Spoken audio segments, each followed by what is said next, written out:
Very good morning students. आज आपल्याला second point सुरू करायचा आहे, चॅप्टर इकोसिस्टीम्स. ओके, इकोसिस्टीममध्ये आपण चालू केलेला आहे फंक्शन्स ऑफ द इकोसिस्टीम्स. याच्यामध्ये आपण दोन फंक्शन्स जे आहेत इकोसिस्टीमचे ते आपण बघितलेलं आहे. पहिलं जे फंक्शन होतं ते आपण प्रोडक्टिव्हिटी, सेकंड जे होते ते डिकम्पोजिशन, आणि तिसरा जे फंक्शन बघणार आहोत ते म्हणजे एनर्जी फ्लो इन इकोसिस्टीम. तर इकोसिस्टीम एनर्जी फ्लो करत असते, ज्याच्यामुळे प्रत्येक एलिमेंट्सपर्यंत एनर्जी पोहोचत असते, ज्याच्यामुळे इकोसिस्टीम ही सर्वाईव्ह किंवा सस्टेन करते. ठीक आहे. तर त्याच्यामध्ये मेन जो एलिमेंट्स किंवा कॉम्पोनंट्स आहे तो म्हणजे प्रोड्युसर, कारण की प्रोड्युसरच एनर्जी प्रोड्यूस करतात किंवा फूड प्रोड्यूस करतात with the help of photosynthesis. आणि त्यासाठी लागणारी जी काही सोलर एनर्जी आहे ती एनर्जी त्याला सन्सपासून मिळते. ठीक आहे. तर मोस्ट ऑफ द इकोसिस्टीम ज्या अर्थवरती आहेत त्या इकोसिस्टीममध्ये एनर्जी सोर्स जो आहे तो सन आहे. Okay, most of the energy source जो आहे तो सन्स आहे. आणि सनचे जे काही सोलर रॅडिएशन्स अर्थपर्यंत पोहोचतात त्याच्यातले फक्त 50% सोलर एनर्जी किंवा सोलर रॅडिएशन्स हे फोटोसिंथेसिस करण्यासाठी युटिलायझेबल आहेत, अदर मात्र अनअवेलेबल किंवा त्याचं युटिलायझेशन आपण करू शकत नाही. तर जे 50% रॅडिएशन्स आहे ज्याचा यूज आपण फोटोसिंथेसिससाठी करू शकतो त्याला म्हणलेलं आहे PAR. ओके, याला म्हणलेलं आहे PAR. PARचा लॉंग फॉर्म होतो आहे फोटोसिंथेटिकली ॲक्टिव्ह रॅडिएशन्स. तर टोटल जे रॅडिएशन आहे सोलरचं त्याच्यातलं 50% रॅडिएशनच हे फोटोसिंथेटिकली ॲक्टिव्ह आहे. ओके, आणि त्याच्यामधलं सुद्धा only 2 to 10% solar radiations plant can be use for the photosynthesis. त्याच्यातलं सुद्धा 2 ते 2 to 10% जे आहे ते प्लांट कॅप्चर करू शकतात फॉर द फोटोसिंथेसिस करण्यासाठी. ठीक आहे. हे जे रॅडिएशन और सरफेसवरती पोहोचते ते जवळपास कॉन्स्टंट राहते. लोअर मॅक्झिमम किंवा लोअर थोडं फरक पडतो त्याच्यामध्ये, पण नियर अबाउट ते सर्व कॉन्स्टंट राहतं, ज्याला सोलर कॉन्स्टंट किंवा सोलर इन्फ्लुएन्स म्हणतात. ठीक आहे. तर सोलर इन्फ्लुएन्स किंवा सोलर कॉन्स्टंट म्हणजे काय? The amount of solar radiation reaches earth surface. Okay, प्रत्येक मिनिटाला जे काही सोलर रॅडिएशन अर्थ सरफेसवरती पोहोचते ते नियर अबाउट कॉन्स्टंट्स राहते. थोडाफार फरक असतो पण नियर अबाउट कॉन्स्टंट राहते, त्याला सोलर कॉन्स्टंट्स किंवा सोलर इन्फ्लुएन्स म्हणतात. तर प्रत्येक मिनिटाला पर मिनिटला स्क्वेअर सेंटीमीटर एवढ्या एरियामध्ये जवळपास 2 कॅलरीज एवढं सोलर रॅडिएशन पोहोचत असते आणि ते जवळपास कॉन्स्टंट्स राहते. त्याच्यामुळे त्याला म्हणलेलं आहे सोलर कॉन्स्टंट किंवा solar influence. Okay, now we can see that what is the energy flow. Okay, तर एनर्जी फ्लो म्हणजे इथं it is a rate of energy transfer between the elements of the ecology or ecosystem. Okay, इकोसिस्टीमच्या कोणत्याही 2 एलिमेंट्समध्ये जेव्हा energy transfer होते ती transfer होणारी energy म्हणजे energy flow. Okay, that is called as energy flow. म्हणजे एखादा हर्बिओर जेव्हा प्लांटवरती फीड करेल तेव्हा प्लांटमधली एनर्जी ट्रान्सफर होणार आहे हर्बिओरसमध्ये, त्याला म्हणतात एनर्जी फ्लो. एक्झाम्पल बघूया आपण की सोर्स ऑफ एनर्जी जी आहे ती सन आहे. सोर्स ऑफ एनर्जी सन आहे. सनकडून एनर्जी कॅप्चर केली जाते प्रोड्युसरकडून म्हणजे हायड्रोट्रॉप्सकडून. ठीक आहे, प्रोड्युसर हे हायड्रोट्रॉप्स असतात. बाय फोटोसिंथेसिस ते काय करत आहेत? एनर्जी कन्वर्ट करत आहेत, रेडिएंट एनर्जीला केमिकल एनर्जीमध्ये कन्वर्ट करत आहेत. आणि जेव्हा प्रायमरी कन्झ्युमर प्रोड्युसरवरती फीड करतात तेव्हा ती एनर्जी प्रायमरी कन्झ्युमरमध्ये जाते, जे की हर्बिओरस असतात, हर्बिओरस. ओके, आणि जेव्हा या हर्बिओरसवरती सेकंडरी कन्झ्युमर फीड करतात तेव्हा ती एनर्जी हर्बिओरसमधून कार्निओरसमध्ये ट्रान्सफर होते. ओके, आणि जेव्हा दुसराही कार्निओरस या सेकंडरी कन्झ्युमरवरती फीड करेल तेव्हा ती एनर्जी या कार्निओरसमधून सेकंड कार्निओरसमध्ये ट्रान्सफर होईल, ज्याला आपण प्रायमरी कार्निओरस आणि सेकंडरी कार्निओरस म्हणलेला आहे. सेकंडरी कार्निओरस जो असतो तो ओमनिओरस असतो, जो दोन्हीला ईट करू शकतो. फॉर एक्झाम्पल बियर असेल, ह्युमन बीन असेल वगैरे. ठीक आहे, तशा प्रकारे एनर्जी फ्लो होत राहते इकोसिस्टीममध्ये. ठीक आहे, तर यालाच म्हणलेलं आपण फूड चेन. ओके, याला काय म्हणतो आपण? Food chain. प्रोड्युसरचा ॲज अ ग्रास कन्सिडर केला the primary consumer will grasshopper, secondary consumer will frogs, tertiary consumer will snakes आणि टॉप कन्झ्युमर असेल हॉक. ओके. तर रेडिएंट एनर्जी याच्यामध्ये कन्वर्ट केली जाते आहे केमिकल एनर्जीमध्ये. ठीक आहे. त्याचबरोबर ती एनर्जी पुढे ट्रान्सफरसुद्धा केली जाते टू द अदर ऑर्गॅनिझम्स. त्याला असं आपण याला म्हणलेलं आहे एनर्जी फ्लो. ओके. तर एनर्जी फ्लो होत असताना इथे थर्मोडायनेमिक्सचे जे लॉज आहेत ते फॉलो केले जातात. Okay. They accordings to the with the law of thermodynamics. तर पहिला आणि दुसरा जो लॉ आहे थर्मोडायनॅमिक्सचे तो इथे यूज केला जातो जेव्हा एनर्जी एका लेवलमधून दुसऱ्या लेवलमध्ये ट्रान्सफर होते. ठीक आहे. तर पहिला जो लॉ आहे थर्मोडायनॅमिक्सचा तो लॉ असा आहे की एनर्जी नेवर क्रिएटेड और not destroyed, it only can be transfer from one form to the another forms. पहिला जो लॉ आहे थर्मोडायनॅमिक्सचा त्याचा मिनिंग असा आहे की एनर्जी जी ती आपण बनवू शकत नाही किंवा तिला आपण क्रिएट करू शकत नाही. क्रिएट तर करू नाही शकत तर तिला आपण डिस्ट्रॉयसुद्धा करू शकत नाही. ठीक आहे. तर एनर्जी ही एका फॉर्ममधून दुसऱ्या फॉर्ममध्ये कन्वर्ट होत राहते, असा हा पहिला लॉ आहे.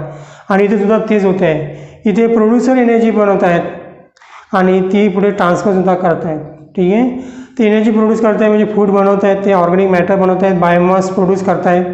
पण ती एनर्जी ते क्रिएट करत नाही आहेत तर ती एनर्जी ते ट्रान्सफर करत आहेत. म्हणजे ते फक्त रेडिएंट एनर्जीला केमिकल एनर्जीमध्ये कन्वर्ट करत आहेत. ठीक आहे. आणि त्याचबरोबर ती एनर्जी ती पुढे ट्रान्सफरसुद्धा करत आहेत. ओके. हा झाला पहिला थर्मोडायनॅमिक्सचा लॉ. सेकंड थर्मोडायनॅमिक्सचा लॉ असा आहे की जेव्हा एनर्जी एका फॉर्ममधून दुसऱ्या फॉर्ममध्ये कन्वर्ट होत असते तेव्हा थोडीफार प्रमाणामध्ये ती एनर्जी लॉससुद्धा होत राहते. ठीक आहे. हा झाला सेकंड लॉ. तोच लॉ इथे सुद्धा फॉलो होतो आहे. म्हणजे जेव्हा एनर्जी क्रिएट केल्या जाते, क्रिएट होत नाही आहे, ट्रान्सफर केल्या जात असते. जेव्हा एनर्जी या एका लेवलमधून दुसऱ्या लेवलमध्ये ट्रान्सफर होत असते तेव्हा काही प्रमाणामध्ये एनर्जी ही हीट फॉर्ममध्ये लॉस होत असते. प्रोड्युसरमध्ये जेव्हा एनर्जी प्रायमरी कन्झ्युमरमध्ये जाणार आहे तेव्हा पूर्णची पूर्ण एनर्जी ही प्रायमरी कन्झ्युमरमध्ये ट्रान्सफर होणार नाही, तर काही प्रमाणात जी एनर्जी आहे ती हीट फॉर्ममध्ये लॉस होणार आहे इन्व्हायरमेंटमध्ये. ओके. आणि काही जी एनर्जी आहे ती स्वतः प्रोड्युसरसुद्धा युटिलाइज करणार आहे. ठीक आहे. तिथे एक लॉ दिलेला आहे तो म्हणजे 10%चा लॉ. जेव्हा एनर्जी ट्रान्सफर होते तेव्हा इथे 10%चा लॉ फॉलो केला जातो आहे. ठीक आहे. हा जो 10%चा लॉ आहे त्याच्यानुसार जेव्हा एनर्जी ट्रान्सफर होते तर ट्रान्सफर होणारी एनर्जी आहे ती फक्त 10% एनर्जीची ट्रान्सफर होते. म्हणजे प्रोड्युसरकडून जेव्हा प्रायमरी कन्झ्युमरकडे किंवा प्रायमरी कन्झ्युमरकडून सेकंडरी कन्झ्युमरकडे जेव्हा एनर्जी पास होणार आहे तेव्हा याच्याकडे असणारी जी एनर्जी असेल त्याच्यातली फक्त 10% एनर्जीच ही पुढे ट्रान्सफर होणार आहे. ओके. तिथून पुढे सुद्धा आणखी जी एनर्जी ट्रान्सफर होणार आहे त्या टोटल एनर्जीपैकी फक्त 10% एनर्जीच पुढे ट्रान्सफर होत असते. तर this is the law of 10% transfer. Okay. तर हे जे आहे producer, primary consumer, secondary consumer, tertiary consumer, decomposer वगैरे हे एक लेवल्स आहेत. या लेवलला नाव दिलेलं आहे ट्रॉपिकल लेवल्स. ओके. तर ट्रॉपिकल लेवल म्हणजे काय, तर it is a base on the source of the nutritions किंवा फूडच्या सोर्सवरती किंवा न्यूट्रिशनच्या सोर्सच्या बेसिसवरती प्रत्येक ऑर्गॅनिझम हा स्पेसिफिक प्लेसवरती आहे. Okay. It occupy the specific place in the food chain. या फूड चेनमध्ये प्रत्येक ऑर्गॅनिझमचा एक स्पेसिफिक प्लेस आहे, एक स्पेसिफिक जागा आहे. ती जागा म्हणजे त्याची ट्रॉपिकल लेवल्स. ओके. तर इथे 4 ट्रॉपिकल लेवल्स आहेत. बघूया आपण कोणकोणते आहेत. तर त्या पोझिशनला आपण म्हणतो आहे ट्रॉपिकल लेवल्स. ओके. तर पहिली जी पोझिशन असते बेस लेवलला ती असते प्रोड्युसरची. तर कोणत्याही इकोसिस्टीममधल्या फूड चेनमध्ये बेसला असणार आहे किंवा सुरुवातीला असणार आहे प्रोड्युसर्स आणि शेवटच्या ट्रॉपिकल लेवलमध्ये असणार आहे डिकम्पोजर्स. ओके. आणि मधात असणार आहे कन्झ्युमर्स. ओके. प्रोड्युसर, कन्झ्युमर्स आणि डिकम्पोजर अशा प्रकारे याच्यामध्ये ट्रॉपिकल लेवल असतात. पहिली ट्रॉपिकल लेवल झाली ॲटोट्रॉप्स, दुसरी झाली हर्बिव्हरस, तिसरी झाली कार्निव्हरस. ओके. या कार्निव्हरसमध्ये प्रायमरी कार्निव्हरस, सेकंडरी कार्निव्हरस अशा प्रकारे ते सर्व याच्यामध्ये असतात ट्रॉपिकल लेवल्स. ओके. जर कन्झ्युमर जर म्हणत असाल तर कन्झ्युमरच्या लेवल येतील. प्रोड्युसर पहिला असेल, प्रायमरी कन्झ्युमर पहिला, सेकंडरी कन्झ्युमर दुसरा आणि टर्शियरी कन्झ्युमर तिसरा आणि क्वार्टरी कन्झ्युमर चौथा. ओके, तर बेसला असेल प्रोड्युसर आणि लास्टला असेल डिकम्पोजर. ओके, आणि हे जेव्हा एनर्जी ट्रान्सफर होते तेव्हा या एनर्जी ट्रान्सफरचे दोन ॲस्पेक्ट आहेत, दोन बाजू आहेत. ती म्हणजे पहिली बाजू म्हणजे ही जेव्हा एनर्जी ट्रान्सफर होते तेव्हा ही एनर्जी युनिडायरेक्शनली ट्रान्सफर होत असते. ओके, जी काही एनर्जी फ्लो आहे तो युनिडायरेक्शनल असतो, म्हणजे त्याची डायरेक्शन एकच राहते.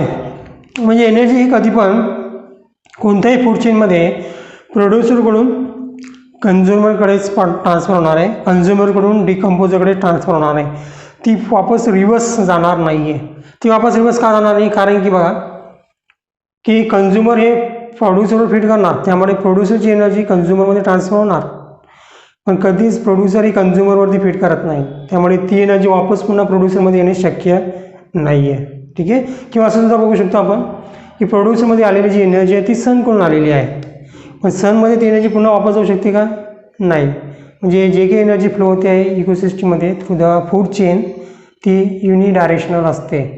ओके, हा झाला पहिला ॲस्पेक्ट. ओके, दुसरा ॲस्पेक्ट जो आहे तो म्हणजे जेव्हा एनर्जी ट्रान्सफर होणार आहे प्रत्येक ट्रॉपिक लेवलमधून प्रोड्युसर, कन्झ्युमर आणि डिकम्पोजरमध्ये, तेव्हा ती एनर्जी डिक्रीज होत जाणार आहे. ओके, म्हणजे सनकडून येणारी जेवढी एनर्जी आहे अर्थ सर्फेसवरती त्याच्यातील फक्त 2% एनर्जी प्लांट कन्वर्ट करतात केमिकल एनर्जीमध्ये.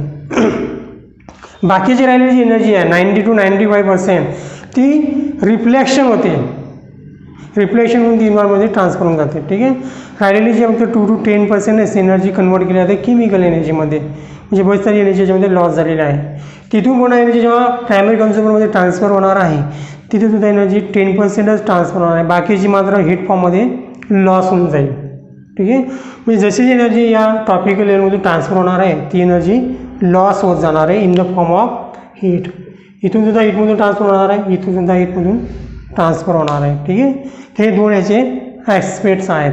ओके, इकोसिस्टममध्ये एनर्जी फ्लो होते ती फूड चेन किंवा फूड वेबमधून ट्रान्सफर होत असते.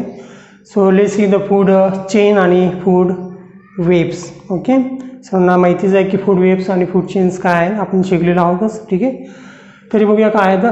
तर फूड चेन म्हणजे काय? It is a order or sequence of the different organism in a way that the food passes from the one type of organism to the other type of organisms. Okay, जेव्हा एका ऑर्गॅनिझमपासून दुसऱ्या ऑर्गॅनिझममध्ये energy transfer होते किंवा food transfer होत असते, त्याच्यानुसार जर त्या ऑर्गॅनिझमचा जर आपण एक सिक्वेन्स तयार केला किंवा एक ऑर्डर तयार केली तर त्याची जे तयार होण्याचे स्ट्रक्चर आहे त्याला आपण म्हणणार आहोत फूड चेन. ओके, तर फूड चेन हे जे आहे ती दोन प्रकारची आहे, 2 टाईप्स ऑफ फूड चेन. पहिली जी आहे ते ग्राझिंग फूड चेन आणि दुसरी आहे डेट्रियस food chains. Grazing food chain जी आहे ती स्टार्ट फ्रॉम द प्लांट्स म्हणजे ॲटोट्रॉप्स आणि pass through the heterotrophs and end with the decomposers. Okay, म्हणजे सुरू होते आहे प्रोड्युसरपासून आणि एंड होते आहे डिकम्पोजरपासून आणि जाती आहे कोणाकडून? Consumer through. ठीक आहे, म्हणजे मधामध असेल कन्झ्युमर. ओके, त्याचे दोन एक्झाम्पल बघूया. एक टेरेस्ट्रियल इकोसिस्टीममध्ये असलेली फूड चेनचं एक्झाम्पल आणि दुसरं ॲक्वॅटिक इकोसिस्टीममध्ये असलेल्या फूड चेनचं एक एक्झाम्पल बघूया. ठीक आहे, पहिलं एक्झाम्पल जे आहे ते टेरेस्ट्रियल इकोसिस्टीमचं आहे, ज्याच्यामध्ये इट इज अ प्लांट. पहिला जो असेल प्लांट असेल, नंतर असेल हर्बिव्हरस, हर्बिव्हरस नंतर असेल कार्निव्हरस आणि नंतर असेल डिकम्पोजर. सिंपल एक्झाम्पल्स आहेत, लक्षात येतात आपल्याला. दुसरं एक्झाम्पल आहे ॲक्वॅटिक इकोसिस्टीमचं, ज्याच्यामध्ये फायटोप्लॅन्टॉन, फायटोप्लॅन्टॉनला झू प्लॅन्टॉन खातात आणि झू प्लॅन्टॉनला फिश खातात, फिशला स्नेक्स खातात किंवा ह्युमन बीइंग खातील. हे झालं ॲक्वॅटिक इकोसिस्टीमचं एक्झाम्पल. ओके, तसे असते फूड चेन्स. दुसरा जो टाईप आहे तो आहे डेट्रियस फूड चेन्स. डेट्रियस फूड चेन ही स्टार्ट होते डेट्रियसपासून म्हणजे डिकेकिंग डिकम्पोजिंग ऑर्गॅनिक मॅटरपासून. ठीक आहे, तो याच्यामध्ये काय होते की डेड ऑर्गॅनिक मॅटरला इनऑर्गॅनिक कंपाऊंडमध्ये किंवा न्यूट्रियन्समध्ये किंवा मिनरल्समध्ये कन्वर्ट केल्या जाते, त्या चेनला म्हणतात detritus food chain. Detritus food chain start होते डेट्रिव्हरसपासून किंवा डिकम्पोजरपासून आणि एंड होते इन द इनऑर्गॅनिक सबस्टन्सेसमध्ये.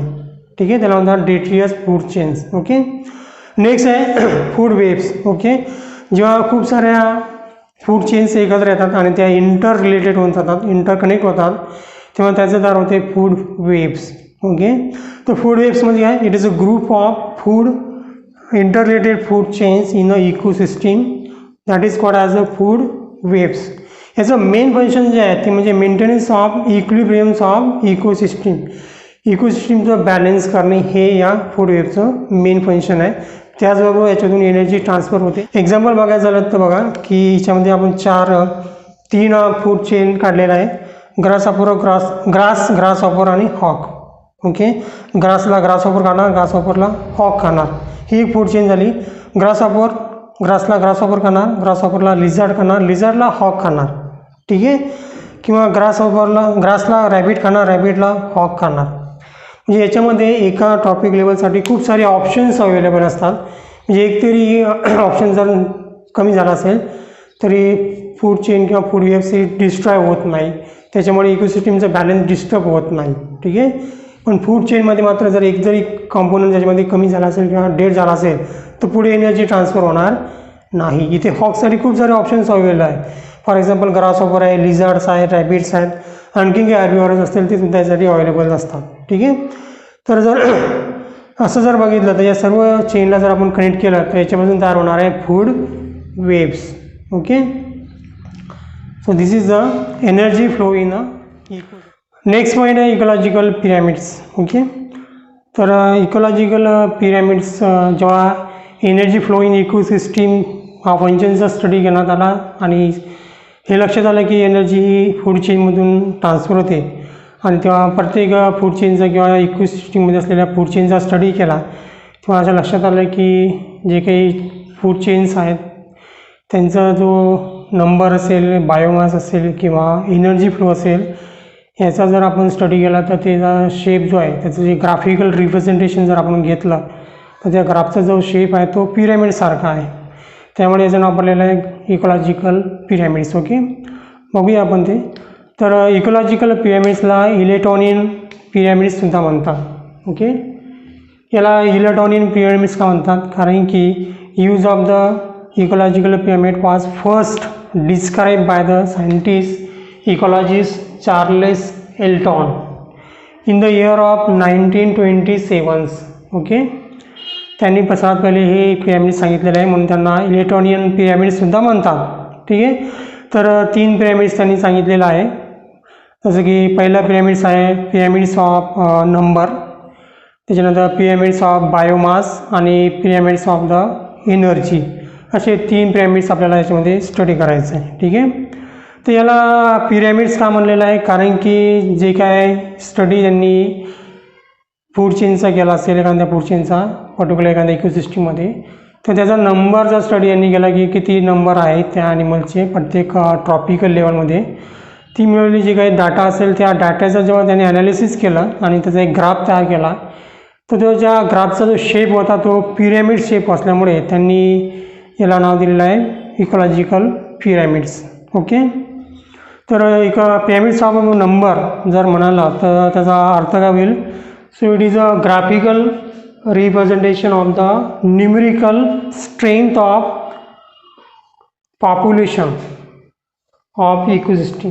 त्या इकोसिस्टीममध्ये असलेल्या पॉप्युलेशनची जी काही न्यूमेरिकल स्ट्रेंथ आहे ती जर आपण ग्राफिकली रिप्रेझेंटेशन जर केली तर त्याला म्हणता येईल आपल्याला इकोलॉजिकल पिरॅमिड्स. ओके, म्हणजे पर्टिक्युलर एखाद्या इकोसिस्टीमचा आपण स्टडी करत आहे आणि त्या इकोसिस्टीममध्ये असलेल्या जे काही स्पेसिस असेल त्या स्पेसिसचं पॉप्युलेशन काय आणि त्या पॉप्युलेशनचा नंबर काय हा जर आपण ग्राफिकली जर रिप्रेझेंट केला तर त्याला म्हणता येईल आपल्याला इकोलॉजिकल पिरॅमिड्स.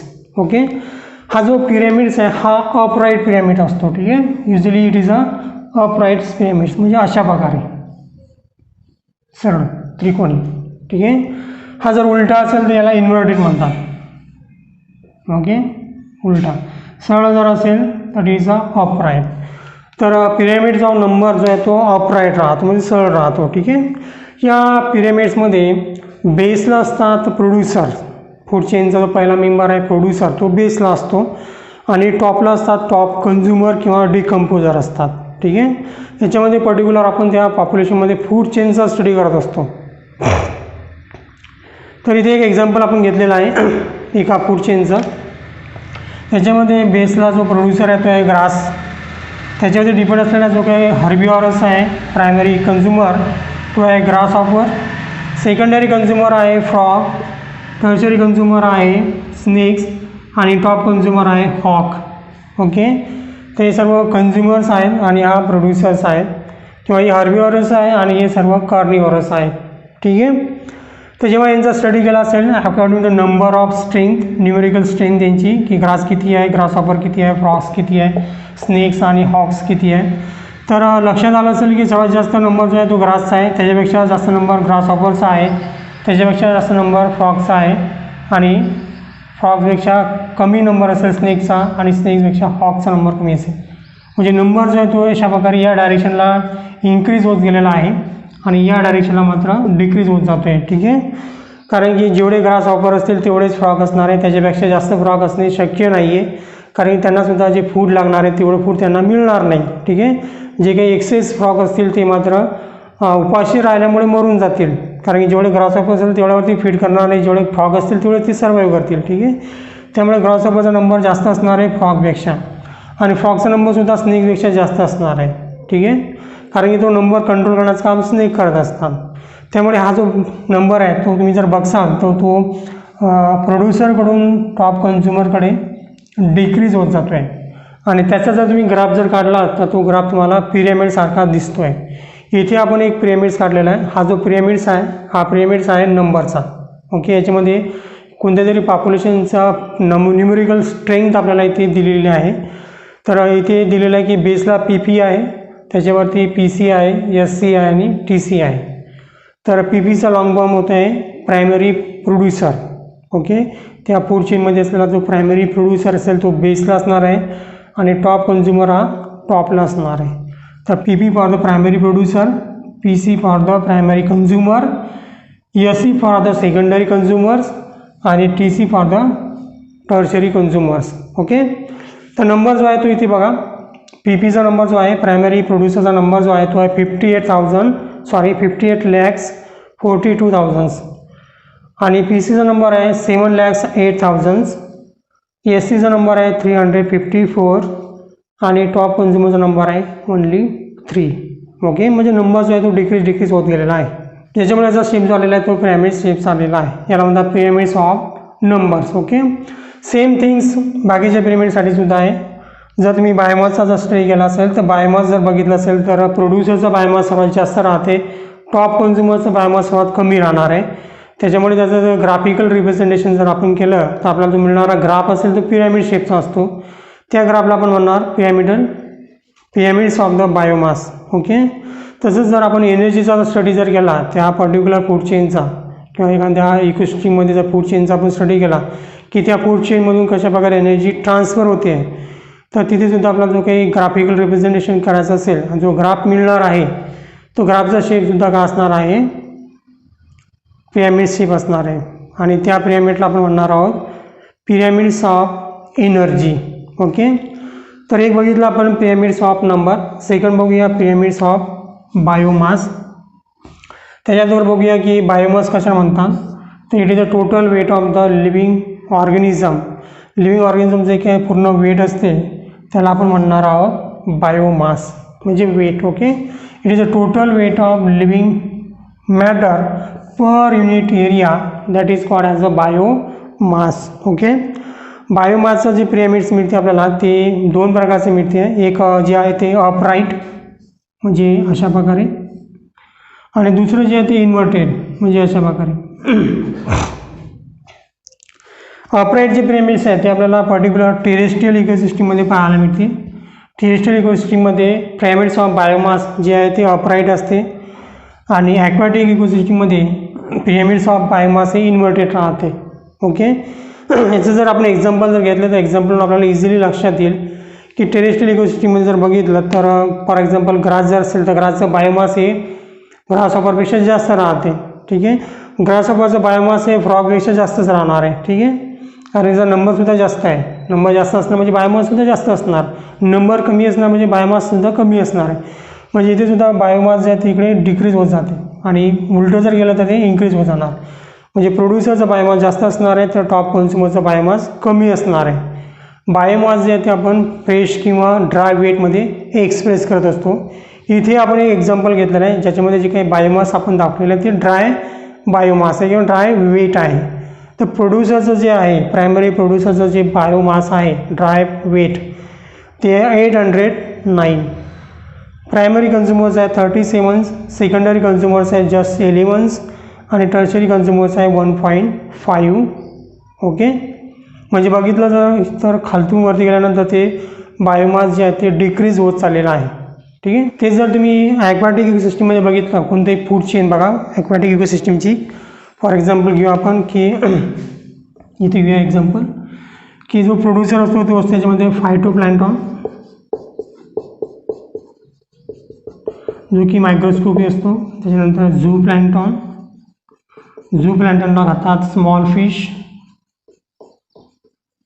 आणि स्मॉल फिशला खातात बिग फिश जे की कार्निवरस असतात. या हार्बिवरस फिश असतात आणि या कार्निवरस फिश असतात. ठीक आहे, तुम्ही जर बघितलं तर फायटोप्लॅन्टॉन्स मायक्रोस्कोपिक असतात त्याच्यामुळे याचा जो बायोमास असणार आहे जरी याचा नंबर जास्त असेल पण याचा बायोमास मात्र कमी असणार आहे ॲज कम्पेअर टू द बाकीचे जे ट्रॉपिकल लेवलमध्ये ऑर्गॅनिझम्स आहेत त्याच्या कम्पेअरमध्ये याचा मात्र बायोमास कमी असणार आहे. याचासुद्धा बायोमास कमी असणार आहे पण याच्यापेक्षा याचा बायोमास जास्त असणार आहे. ठीक आहे, आणि कारण की याला स्मॉल फिश खातात त्यामुळे याची साईज थोडी मोठी असते स्मॉल फिशला दिसण्यासाठी पण याची साईज खूप लहान असते. ठीक आहे, आणि याला खाणारे जे फिशेस आहेत त्यांची साईज याच्यापेक्षा जास्त असणार आहे म्हणजे याचा बायोमाससुद्धा जास्त असणार आहे. आणि यांना खाणारे जे बिग फिश आहेत कार्निवरस फिशेस त्यांची साईज मात्र त्याच्यापेक्षा मोठी असणार आहे. म्हणजे या ठिकाणी किंवा या फूड चेनमध्ये जे बायोमास आहे ते मात्र या डायरेक्शनला इन्क्रीज होत जाणार आहे. ठीक आहे, फायटोप्लॅन्टॉनला झू प्लॅन्टॉन खाणार, झू प्लॅन्टॉनला स्मॉल फिश खाणार, स्मॉल फिशला बिग फिश खाणार, ज्याचं बायोमास इकडे वाढत चाललेला आहे. म्हणजे याच्यापासून तयार केलेला जो काही पिरॅमिड असेल किंवा याचा जो वेटचा जो पिरॅमिड आपण काढला तो कसा असणार आहे इन्व्हर्टेड असणार आहे. हे मात्र तुम्ही लक्षात असू द्या. तिन्ही पिरॅमिड्समध्ये फक्त ॲक्वॅटिक इकोसिस्टमचा पिरॅमिड्स ऑफ बायोमास जो असतो तो इन्व्हर्टेड राहतो. ठीक आहे, तर this is a pyramids of biomass. दुसरा जो पिरॅमिड्स आहे तो आहे पिरॅमिड्स ऑफ एनर्जी. ओके, तर एनर्जी ही इकोसिस्टममधून किंवा फूड चेनमधून ट्रान्सफर होत राहते आणि एनर्जी ट्रान्सफर होत असताना एनर्जी ही लॉस होत असते. एनर्जी जेव्हा एका ट्रॉपिक लेवलपासून दुसऱ्या ट्रॉपिक लेवलपर्यंत ट्रान्सफर होते तेव्हा ती 10%चा लॉ फॉलो करत असते. म्हणजे जे काही एनर्जी एखाद्या टॉपिक लेवलमध्ये असेल तिथून ती जर पुढच्या ट्रॉपिक लेवलमध्ये ट्रान्सफर होत असेल तर त्याच्यामधली फक्त 10% एनर्जी ती पुढच्या ट्रॉपिक लेवलमध्ये ट्रान्सफर होत राहते ज्याला म्हणतात 10% लॉ.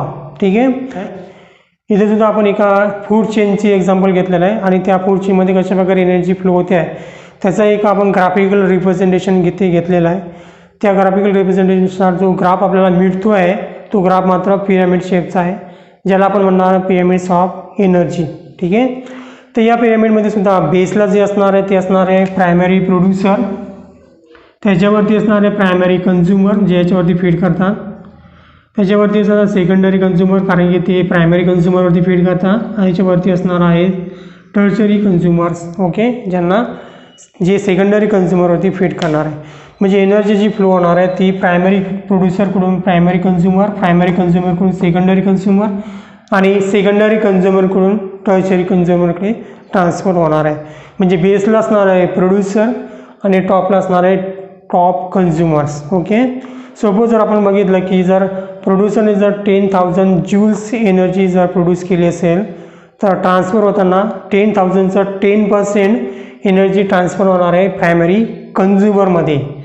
तर 10,000चा 10% येईल 1,000 ज्यूल्स.